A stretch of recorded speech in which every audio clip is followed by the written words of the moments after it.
My wife cheated on me. I found out when my flight was canceled, but she couldn't accept that we were divorced, so she got and got behind the wheel. My journey didn't start as expected on Thursday and Friday. I was supposed to attend a conference in Minneapolis. Usually, my wife, Emily, would take a half-day off to see me off, making the departure special. This time, however, she just gave me a quick kiss on the cheek and hurried off to work. To provide some context, I'm John, 49, married to Emily for 24 years. We have 2 children, Michael, 22, and Anna, 20. I began my trip at 3:00 p.m., leaving work and heading straight to the airport. I prefer to arrive early for my 6:00 p.m. flight to avoid the stress of last-minute rushes. Everything seemed smooth until the flight announcement. The flight to Minnesota was delayed due to severe weather and an impending snowstorm. After a 45-minute delay, we finally boarded the plane. About 30 minutes into the flight, the plane made a subtle left turn. Initially, I thought it was a minor course correction, but soon it became clear we were turning back. The pilot confirmed that landing in Minneapolis was impossible due to the snowstorm, and we had to return to our departure airport. Once back, I rushed to the airline's check-in desk to rearrange my travel plans for the next morning. Thankfully, I secured one of the last seats on the next flight. Despite missing the conference, I was determined to make it. Settling down, a spark of hope ignited, but uncertainty lingered. I called my contact in Minneapolis to update them about the delay and left a detailed message on my boss's voicemail. Feeling anxious, I decided to call home, hoping to hear Emily's comforting voice. To my dismay, she didn't answer, and the house was dark with her car missing from the driveway. Leaving my luggage in the car, I cautiously entered the house. The sound of voices from the living room surprised me, but it turned out the TV had been left on. This led me to a troubling conclusion: Emily had come home after work, and I distinctly remembered turning off the TV before I left. Silencing the TV, I searched for any sign of her but found none. Anxiously, I dialed her mobile phone. When she finally answered, her voice was warm as she inquired about my whereabouts, a routine part of our marriage, now tinged with a strange mix of concern and curiosity. She claimed she was at home watching TV shows. As she spoke, the exhaustion from my long journey caught up with me. All I wanted was to be with my wife, seeking comfort in her presence and sharing a few intimate moments, even if just for a short while. Despite the flight delay, I clung to the hope of spending a few unexpected, joyful hours in the comfort of our own bed. However, within seconds, the joy of being home was overshadowed by a deep sense of uncertainty. Instead of anticipating a warm embrace from the woman I had loved and trusted for 24 years, I was hit with the stark reality of lies and deceit. It was an unforeseen blow that left me speechless and unsure. I couldn't help but wonder if she had truly cheated on me, and if so, why? There seemed to be no logical reason for her betrayal, whether it happened at work, with friends, or somewhere else. I must have been silent for a while because Emily's worried voice eventually broke through, asking if I was still there. I snapped back to reality and mumbled a response. With a heavy heart, I abruptly ended the call. The phone rang again, but I turned it off, craving solitude to process my swirling thoughts. Sitting on the couch, surrounded by silence and emptiness, a numbness washed over me. The question haunted me. Why did Emily deceive me? Perhaps there was a reasonable explanation for the lie. Maybe she was planning a surprise. I remembered how 4 years ago I had orchestrated a series of deceptions for our 20th wedding anniversary. I had secretly arranged a 2-week cruise and involved her boss and parents, weaving an intricate web of lies. Those memories flooded back, adding to my confusion. In the midst of my turmoil, one persistent thought crept in, which I vehemently rejected: not us. We wouldn't be in this situation. It was simply unthinkable. But there I was, grappling with the possibility. Realizing that my daughter, Anna, might know about any surprises or plans Emily had, I quickly dialed her number from memory. My beloved daughter's voice greeted me on the phone, and she asked how I was. I inquired about her well-being, and she replied that she had just finished her homework and was watching TV. Sensing the importance of the moment, I cautiously asked if she had spoken to her mom recently and if Emily had mentioned anything unusual. Anna said they had their usual weekly phone call on Sunday, which gave me a glimmer of hope. I then asked if she knew anything about a surprise Emily might be planning. I emphasized to Anna that I didn't want to know the specifics of the surprise, just whether Emily was planning something. My voice held a note of eagerness as I waited for her answer. Anna's response, however, dashed my hopes. She mentioned she knew nothing about it and asked what was going on, clearly unaware of my anxiety. Scrambling for a plausible explanation, I told her that Emily had been acting a bit oddly lately, and I wondered if she was hiding a pleasant surprise, perhaps for my 50th birthday. Anna quickly dismissed the idea, reminding me that we had already celebrated my birthday last month. Realizing I wouldn't get any answers from her, I accepted the reality and wished my daughter a good night. Her dejected reply made it clear that the surprise I hoped for wasn't going to materialize. But the question lingered. Why would Emily deceive me? Various explanations swirled in my mind. Maybe it was related to an upcoming promotion. That seemed plausible, though I couldn't fathom why she'd lie about it. Perhaps she was still striving to achieve that elusive promotion. Lately, she had been staying late at work numerous times due to her dedication. Yet deep down, I knew Emily realized no promotion was worth the time we lost together. She knew I wanted her to cut back on her work hours so we could spend more time together, a request she understood well. Ironically, I recalled an important decision I made a few months before our 20th anniversary. I had turned down a promotion nearly 5 years ago. I had enthusiastically accepted a job offer to become the vice president of finance at my company. This role required frequent travel to the company's headquarters in Chicago for board meetings and visits to various factories across the country. Initially, I was thrilled about the job offer, but Emily quickly expressed her doubts, making me reconsider my decision.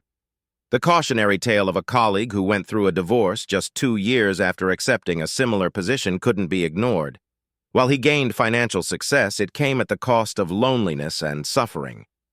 Given our circumstances and the fact that our children still needed guidance and support through their remaining years of school, Emily understandably didn't want to shoulder this responsibility alone. Throughout the week, we had intense discussions about the potential consequences of accepting the promotion. Gradually, it became clear that I was on the verge of losing sight of what truly mattered in my life, my wife, and children. Regaining clarity, I made the heartfelt decision to decline the promotion, recognizing that my commitment to my family took precedence over material success. The past few months had been challenging as Emily pushed hard for her promotion. It rekindled doubts about my own career growth. With our children now in college, it was just the two of us. While Emily believed her promotion was attainable with minimal impact on our lives, such as more business trips, I worried about the extensive overtime she would need to put in. Seeing her for only an hour or two a day during the week left me unfulfilled. Brief moments together didn't bring contentment, and the lack of quality time together weighed on my heart. Emily became increasingly absorbed in her work, spending Saturdays and even Sundays at the office. When she returned home, she was so exhausted that she had no energy for anything else. It had been a while, almost impossible to remember since we last shared moments of intimacy. Specific details blurred into a depressing haze. Acknowledging that age played a role in our diminishing physical connection, it was hard to ignore the sad lack of intimacy we once shared. It's possible her deception during our phone call was an attempt to avoid discussing my concerns and hide behind her work commitments. However, it's only fair to admit that I too was often on business trips and had to work overtime occasionally. There was a straightforward way to uncover the truth. I decided to call Emily's direct line at the advertising agency to confirm things. To my surprise, her colleague, Brian Adams, answered the phone. Alarmed, I quickly composed myself, expecting to hear Emily's voice. I greeted him using my nickname, and his response caught me off guard. He mentioned that I should be enjoying a vacation with Emily. Shocked and confused by his comment, it was clear something was wrong. That evening, I found myself tangled in a web of surprises. I asked Brian about the supposed vacation. Afterward, I quickly regained my composure, apologized to Brian for the interruption, and fabricated an excuse, claiming I had dialed his number by mistake. He reassured me without any concern, mentioning that Emily owed him lunch for covering her shift and the late working hours. He expressed his frustration, saying it was 9 o'clock in the evening and he was still at work. With that, he ended the conversation and hung up. Gradually, the truth dawned on me. Emily wasn't at work. She was, in fact, absent from her workplace. According to Brian, she had taken a vacation until the end of the week. Panic began to grip my mind as fear took hold. Where was Emily? What could she be doing? An unwelcome thought invaded my mind. No, it couldn't be true. I've always strived to see the best in people, maintaining a positive outlook and valuing the inherent kindness in everyone. But now, against my will, I started contemplating the worst-case scenario. Could this really be happening? Could Emily betray me like this? The thought of her being with her sister Sarah crossed my mind involuntarily. Over time, we had distanced ourselves from Sarah and her ex-husband David. Once, we were incredibly close, bound by strong friendships that felt unbreakable. As our lives intertwined in a beautiful tapestry of shared experiences, we spent evenings together, supported each other, cared for our children, organized numerous family gatherings, and even went on vacation together. But everything changed one fateful day. I returned home with a throbbing headache, seeking relief. Taking a couple of Tylenol, I laid down on the couch. About half an hour later, Emily and Sarah returned from their shopping trip, their laughter and chatter filling the room. They didn't notice me lying there, trying to rest. Suddenly, Sarah's voice broke through the noise, asking Emily if she had noticed the new product manager at the grocery store. My heart began to race as I strained to hear Emily's response. She casually admitted that she found him attractive and that he had smiled at her. Then, with a hint of mischief, Sarah remarked that it would be even better if he were smiling after their encounter in the back seat of her car the day before. To my utter shock, my wife replied with disapproval, warning Sarah that she might get caught and risk losing her husband. Sarah, however, shrugged off the concern, assuring Emily that she was always careful. With that, they left the room, leaving me in a state of turmoil. As someone who values honesty and integrity, I was devastated by what I had just overheard. I didn't know what to do and felt completely lost. One thing was clear: David needed to know the truth. Hearing about Sarah's infidelity would undoubtedly break his heart, and the thought weighed heavily on me. I knew that David would likely kick Sarah out of the house upon learning of her betrayal. The responsibility of potentially causing the collapse of their marriage was a heavy burden. Did I really want to be the one to deliver such life-altering news? Before I could make a final decision, Emily returned home with our children. Comforted by the fact that she disapproved of her sister's actions, I decided to postpone my decision until I could discuss it further with her. That evening, as we were getting ready for bed, I broached the subject, seeking her advice. I cautiously explained the situation, sharing the news of discovering infidelity within our circle. Her expression was initially one of shock and uncertainty as I asked what I should do and whether confronting the cheater with anger was appropriate. Emily took a moment to consider the situation carefully. She began slowly, suggesting that it might depend on the specifics and that various factors needed to be considered. I sought further clarity by presenting hypothetical scenarios, inquiring about our friend David and whether we should ignore it if he had been unfaithful and picked up a woman at a bar. I wanted to know her perspective. The weight of the situation hung heavily in the air as I pondered potential actions. Suddenly, Emily sat up in bed, gripping her phone tightly, her face a mix of determination and anger. She was ready to call Sarah and confront her about the betrayal. Instinctively, I gently took the phone from her and told Emily that I would handle the situation myself. Emily looked at me with doubt and concern, asking what was going on. I responded with confidence, assuring her that I was certain of my decision and hoped that Sarah would face the consequences of her actions. Emily, looking resolute, affirmed that we wouldn't let David stay with us if he decided to kick Sarah out. She declared firmly that he could find his own place and that she wouldn't harbor a cheater in our home. With a sense of determination, I called David. He answered, his voice filled with warmth as he greeted me, his favorite son-in-law. I began with a heavy sigh, trying to find the right words. After taking a deep breath, I cautiously continued, warning him that I had overheard something troubling and had some devastating news to share. I told him that Sarah hadn't been faithful and had cheated on him just the previous day. There was a long pause on the phone as David absorbed the shocking revelation. When he finally spoke, his voice was barely audible, filled with disbelief. He asked if I was absolutely sure it was his Sarah. I confirmed that I had heard it directly from her mouth, describing it as a boast without any hint of remorse. Offering my condolences, I assured him of our support and told him that we were there for him and the kids. David thanked me and hung up the phone, leaving me feeling the weight of the situation. Emily looked at me, her eyes filled with sadness and tears. She whispered that she was proud of me and asked for a hug. Feeling lost and scared, I embraced her, offering what comfort I could in the face of such uncertainty. After a moment of calming down, I suggested that they might consider seeing a therapist to help navigate the situation. Emily, weary and doubtful, mumbled that she wasn't sure therapy would change anything, mentioning that once someone strayed, they tended to do it again. I quietly agreed with her. In the middle of the night, the phone rang, waking me from a restless sleep. I answered it, groggy and trying not to disturb Emily. On the other end was Sarah, her voice furious, demanding to know what I had told David. I responded calmly, telling her that I had told David the truth and emphasized the importance of honesty. As Emily watched with concern, Sarah's voice grew more angry, accusing me of betrayal. I firmly replied that sometimes the truth comes out in unexpected ways, and that cheaters should face the consequences of their actions.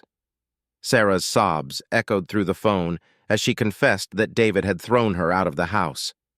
I reiterated that this was a consequence she deserved. Desperately, she begged for advice, asking if she could stay with us. Reluctantly, I told her that we couldn't offer refuge to someone who had betrayed their spouse and that she would have to manage on her own. She seemed stunned by my response, her pleas becoming more frantic. I turned to Emily for support, asking her what to say to Sarah. Emily leaned towards the phone and firmly declared that she didn't want a cheater in her house and told Sarah to find somewhere else to stay. I then delivered a final message on behalf of both of us. Sarah was no longer welcome in our lives, and she should stay away. We didn't want her to visit or call. Emily snuggled closer to me, and we sought comfort in each other's arms. She whispered that she was proud of how I had handled the situation, and we peacefully drifted off to sleep. The next morning, however, brought an unexpected confrontation. Emily's father called, his voice filled with rage, demanding to know why we had turned our backs on Sarah. Emily, shaken and tearful after the call, looked to me for reassurance. I reminded her that we had made this decision together after much discussion and that it was necessary to end our association with someone who had caused so much pain. I clarified that I had only mentioned a hypothetical scenario about David and hadn't suggested he actually cheated on Sarah. I posed a challenging question, asking how David's potential betrayal differed from Sarah's infidelity. Emily defended her sister, stating that Sarah was family. I expressed my disappointment, questioning if it was acceptable to excuse cheating just because they were family. Emily was momentarily silent, unable to justify her stance. 3 years ago, I had a critical conversation with Emily, making it clear that I didn't want Sarah near our children or in our home. Although Emily occasionally met her sister secretly, it was an unspoken taboo in our household, and she visited Sarah covertly while I was away. Over time, David managed to move on and prepare for remarriage, and my resentment towards Sarah faded. I had stopped caring about her presence, finding solace in her absence. Turning my attention back to Emily, I gently approached the subject, feeling the need to resolve the issue. I suspected that Emily might feel guilty for deceiving me, though I had reached a point where I no longer cared. Unexpectedly, I found myself on stage in front of a vast audience at a conference. I began my speech, addressing the crowd and discussing 2 types of individuals, those who deny reality and those who confront it. During my talk, Robert Brown, Emily's boss, waved his hand wildly and admitted to avoiding my wife. Brian Adams, seated behind Robert, also confessed to dodging Emily. Another man joined in with a cheeky comment, creating a moment of shared amusement and light laughter among the audience. Suddenly, I woke up on the couch, wiping drool from my face. It was already midnight. I must have slept for over an hour, and I wondered if Emily had returned home during my nap, possibly unaware of my presence. Hastening toward the bedroom, I entered but found no signs of her. It dawned on me that she might be with her sister Sarah. Contemplating whether to contact Sarah and inquire about Emily's whereabouts, I hesitated, realizing that obtaining Sarah's address would involve acting behind Emily's back. Remembering that I needed to pick up Sarah's children from a specific location, I wondered if I still had her phone number. As I prepared to search my contact list, I noticed the Find My Phone app icon on my smartphone. A year ago, I had installed it on both our phones after losing mine during a trip from New York to Cincinnati. Recognizing its potential, I promptly opened the application. Within seconds, I received information about Emily's phone's location. It indicated Mills Lake. I was puzzled, wondering why she would be there. Sarah was facing financial difficulties, making it unlikely for her to afford a cottage on Mills Lake. The situation grew increasingly mysterious. Mills Lake was known for its upscale residences, with cottage costs far exceeding those of our modest home. Using Google Earth, I carefully pinpointed Emily's exact location. To my surprise, she was inside an exclusive estate surrounded by an imposing stone wall. This revelation left me baffled. What could Emily be doing in such a luxurious millionaire's estate? The distance between Mills Lake and our town was an hour's drive, but my determination to uncover the truth propelled me forward. Realizing that a direct conversation with Emily would likely result in dishonesty or evasion, I decided I needed indisputable evidence before confronting her. Flooded with intense emotions, I quickly headed to Mills Lake, chastising myself for not considering the possibility of Emily's wrongdoing earlier. Regret gnawed at me as I realized I should have checked her phone's GPS locator right from the start instead of making excuses for her actions. Uncertainty clouded my thoughts as I arrived at Mills Lake, unsure of my intentions but harboring a faint hope for a straightforward explanation. Anxious, I made my way to the estate where Emily was located. A massive gate loomed before me, barring direct access. I wasn't planning to drive up to the house and announce my presence. Assessing the situation, I understood that parking by the road might attract unwelcome attention, possibly leading to security guards or law enforcement in this exclusive community. Driving a bit further, I stumbled upon a narrow path and decided to park there. Stepping out, I felt a surge of uncertainty. How would I bypass the towering wall separating me from the truth? Then it hit me the estate bordered the lake, meaning I could approach from that side. With renewed determination, I began to make my way toward the lake, ready to uncover whatever truth awaited me. I made my way to the lake shore, my heart pounding as I searched for a way into the estate from this direction. Discovering a narrow path leading toward the water, I cautiously moved forward, unsure which grand cottage Emily might be in. I decided to rely on another check of the GPS locator. Eventually, I reached a luxurious mansion with several second-floor windows still lit, though the ground floor was dimly illuminated. Only one curtain remained slightly open, casting a warm glow outside. Seeking a better vantage point, I found a sturdy tree and climbed high enough to peer inside. My gaze settled on a man in a white terrycloth robe, older and unfamiliar to me, who quickly vanished from view. Moments later, a woman emerged, and my suspicions were confirmed. It was Sarah. She stood in an open robe, sipping champagne. Despite everything, I couldn't deny that she still looked attractive for her age. As I watched, the pieces began to fall into place. Emily was indeed with her sister, likely drawn into a lifestyle I disapproved of and didn't want for her. The implications of a divorce and the financial strain it could bring seemed to explain Sarah's actions. However, I couldn't help but feel Emily was getting entangled in something destructive. Events unfolded before my eyes that left me disheartened. The man I had seen earlier approached Sarah, his hands exploring her body as he took her champagne glass and set it aside. I had to avert my gaze from this blatant display, feeling my traditional values clash with what I was witnessing. This was not the love and intimacy I cherished. It felt hollow and devoid of any real connection. Just as I contemplated climbing down from the tree, I saw Emily. She sat on a distant couch wearing a foolish, inebriated smile. Her robe was open, revealing a sight that sealed the fate of our marriage. Overwhelmed by shock, I took a step backward and lost my footing, tumbling from the tree. Branches broke my fall, and I was fortunate to escape with only minor injuries. Dazed, I got to my feet, feeling the weight of what I had witnessed. I wandered aimlessly back to my car, tears welling up in my eyes.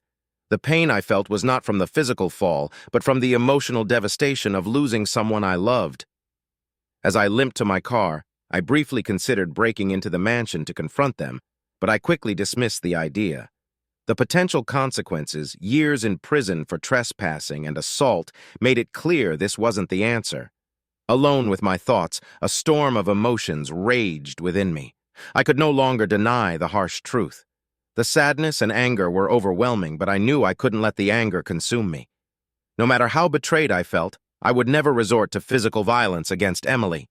As I considered my options, I realized the simplest one was to return home, pack my belongings, and leave. If we lived in a no-fault divorce state, had separate incomes, and no dependent children, the process would likely be straightforward.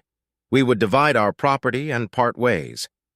Yet a part of me yearned for justice and some form of revenge. A bold idea took hold. I decided to seize the moment and see how it played out. Clutching my phone tightly, I dialed Emily's number, anticipating that she might not answer and I'd be directed to her voicemail. I hoped she'd check it right away. I began projecting my voice onto the answering machine. I explained the chaos of my flight being delayed by a blizzard and the uncertain arrival times. I told her our flight had been diverted to Chicago, but that we were finally on our way back. They couldn't pinpoint our exact landing time, but I estimated I'd be home in about 30 minutes.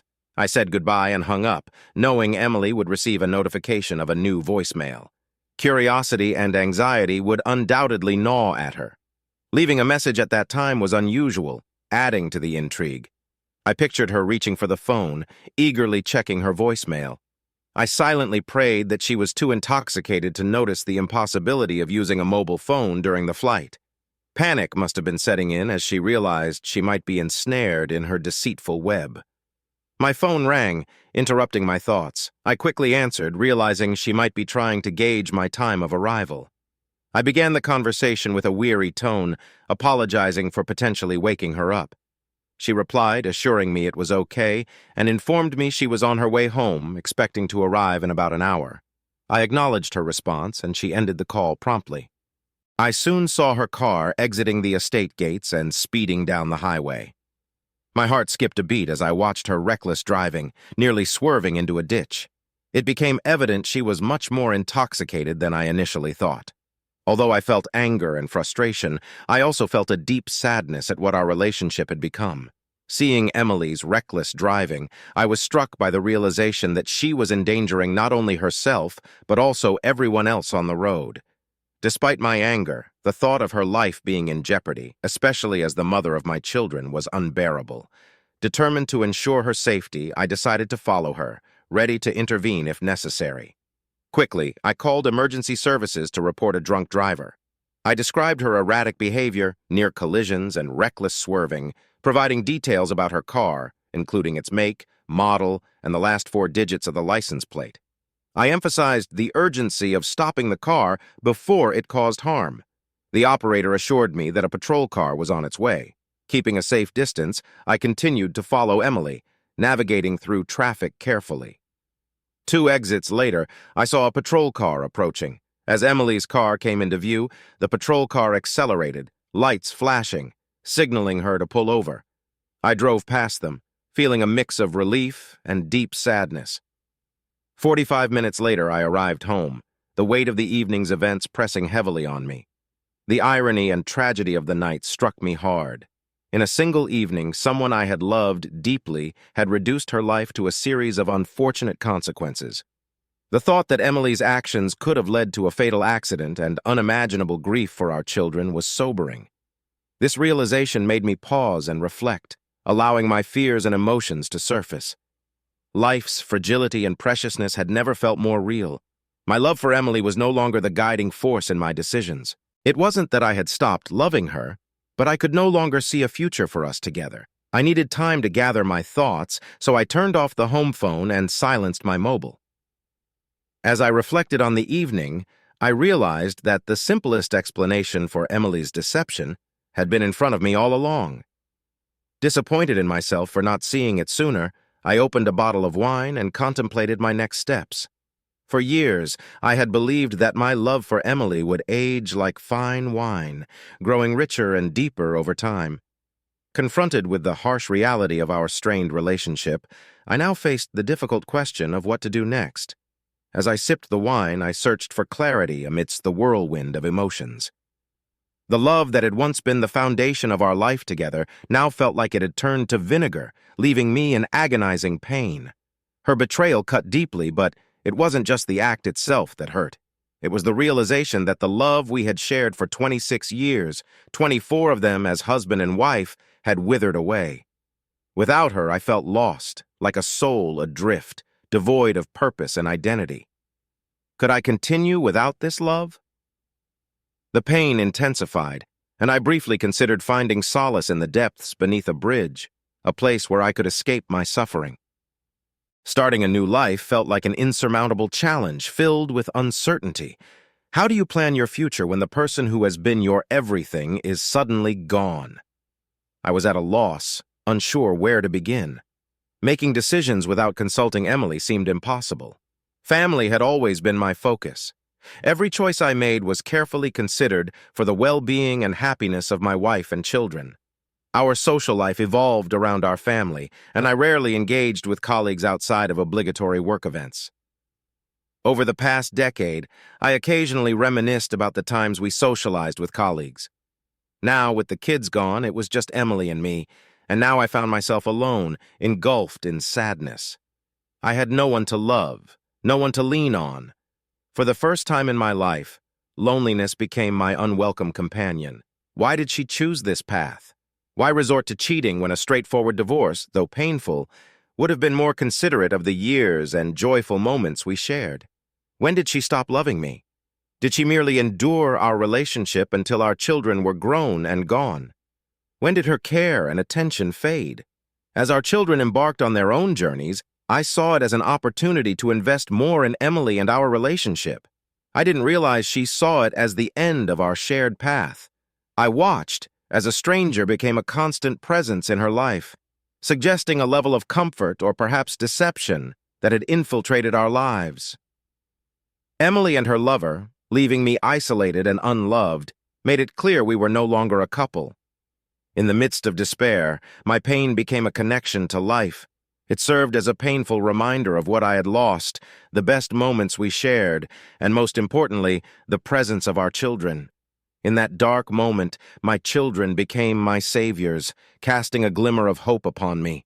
My self-esteem had plummeted, and I lacked the strength to lift myself out of the abyss. Just thinking about Michael and Anna provided a faint spark of self-preservation. Soon, Michael and Anna would start their own families. To shield myself from the impending wave of grief, I realized I needed to distance myself from it all. It wasn't an easy task, and it was filled with pain. I understood that I'd always carry the memory of Emily and how I loved her, but I'd also remember her betrayal. I needed to extricate myself from this situation. As I continued to drink, I pondered the future. Despite the pain, I knew I had to move forward, even if the path was unclear. The love that once defined me was gone, but I still had my children and a life to rebuild. I resolved to find a way through the darkness, holding on to the hope that with time, I would heal and find a new purpose. I had always been content with a simple life. My family wasn't wealthy, but we had something far more valuable: deep affection. The material possessions that now surrounded me seemed insignificant in comparison. As I contemplated everything I owned, I realized that only a few items, a change of clothes, my car, and my laptop, were worth taking with me. The more I thought about it, the clearer my path became. I decided to pack my belongings and disappear without a trace. I could no longer face the woman who had once been my everything, as each encounter would only remind me of my loss and the constant ache within me. With a renewed sense of purpose, I stood up and began to act decisively. I swiftly packed several bags, a task that took only 30 minutes. Soon, I was loading my things into the car. By the time I finished, it was just before 6 a.m. Exhausted but determined, I decided to take a brief nap, confident that Emily would still be in detox until late in the morning.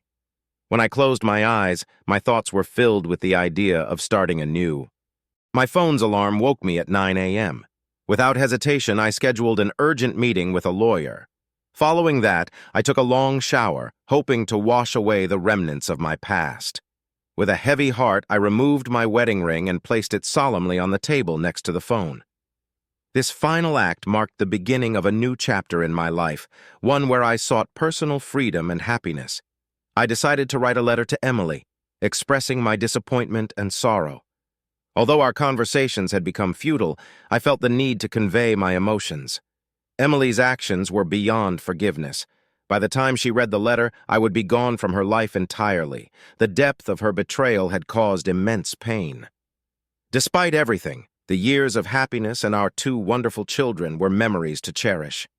With this brief farewell, I wished her to quickly return to her new life, leaving behind our broken family.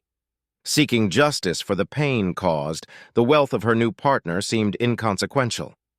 I made it clear that I no longer wished to see or speak with her. Lawyers would handle everything, and I requested a prompt signing of the divorce papers. By 10 a.m., I was at the bank, addressing our shared credit card debt and closing the accounts. I withdrew our entire savings and securities, ensuring there were sufficient funds in the checking account to cover the mortgage and utility bills for the next 2 months. Taking further steps toward independence, I removed my name from the joint account. Upon leaving the bank, I held a substantial check amounting to approximately $250,000. Before noon, I arrived at work, surprising my boss, who expected me to be in Minnesota. When I shared the news of my immediate resignation and relocation, his surprise grew. Our relationship had evolved from a typical employer-employee dynamic into one of mutual respect and understanding. My boss had kept his position because I turned down a promotion, feeling indebted to me during his divorce 2 years ago. I explained that my decision was influenced by his situation. Since then, our relationship had become more of a partnership.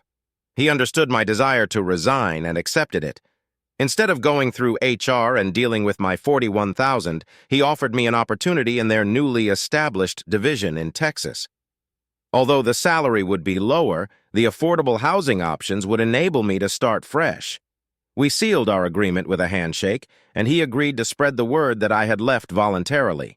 Next, I met with my lawyer to explain my decision to separate from Emily. I instructed him to serve her with the divorce papers and grant her power of attorney to sell the house, which represented half of our assets.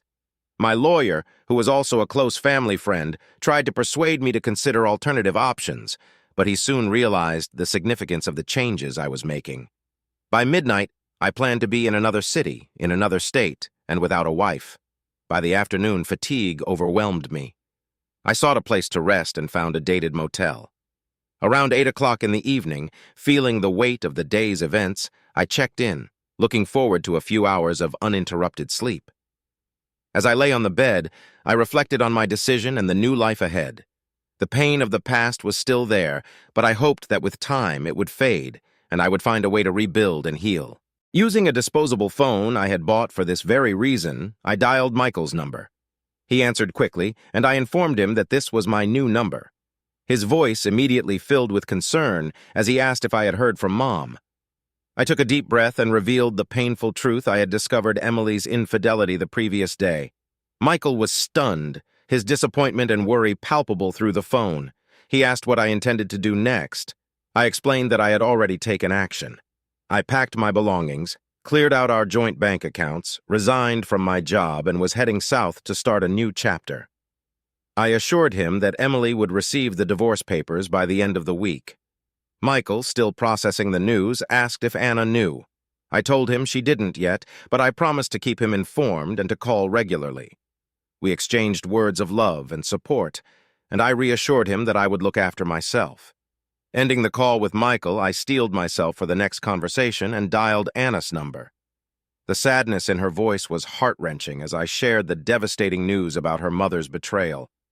She, too, struggled to comprehend how Emily could inflict such pain on our family, similar to what Aunt Sarah had done. Anna, always straightforward, broke the silence with a painful question. I tried to comfort her, explaining that the duration and reasons no longer mattered. What mattered was that I had loved Emily deeply and trusted her completely, and she had shattered that trust. I reassured Anna that I would be okay. I admitted that I was incredibly sad, but believed that with time and distance from her mom, I would heal. I promised to share my new address and told her she could visit once her school year was over. Tears welled up in my eyes as I made this promise, wanting Anna to know that she would always have a place with me. Arriving in Tucson, I found a small but welcoming optics division with only 30 employees. The district manager, a kind-hearted man with a fatherly demeanor, fostered a sense of camaraderie and comfort within the team. I immediately felt welcomed, which provided some solace during this tumultuous time. A month later, I chose a charming house in a quiet condominium complex. Throughout this period, I maintained no contact with Emily, relying solely on updates from my lawyer and my children.